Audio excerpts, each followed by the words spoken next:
Lately, we assumed that the government expenditure and the net exports are zero. But what will happen if we'll introduce the government spending? So now, when the government sector are in the play, then the aggregate demand becomes the sum of consumption function plus the investment and the government expenditure.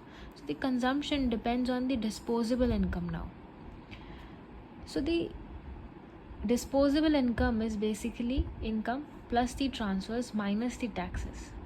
As we have introduced the government sector, so there are taxes and the transfers in the equation. So what are transfers? Transfers are basically the unemployment allowances and other subsidies provided by the government, and these are the taxes collected by the government. So now the consumption function becomes C bar plus small c yd. So if you put the equation of yd over here, you get this equation.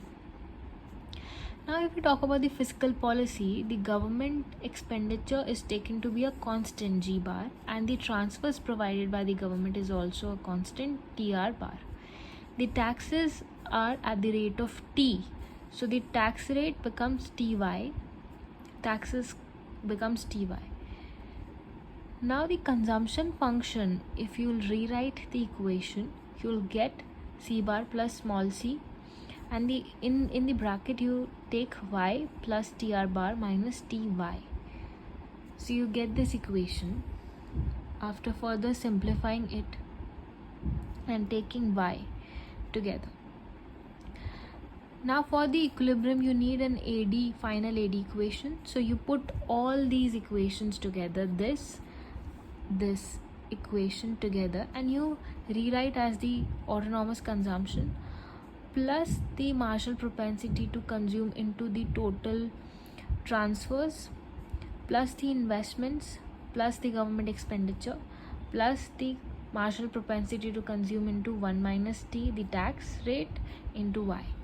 So C bar, TR bar, I bar and G bar, these are all constants, and you take it as A bar plus marginal propensity to consume into 1 minus t into y.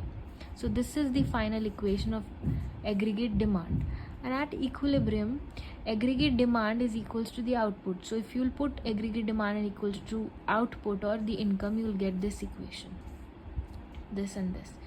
So you take y on one side and you get this equation, y naught equals to A bar by 1 minus c into 1 minus t.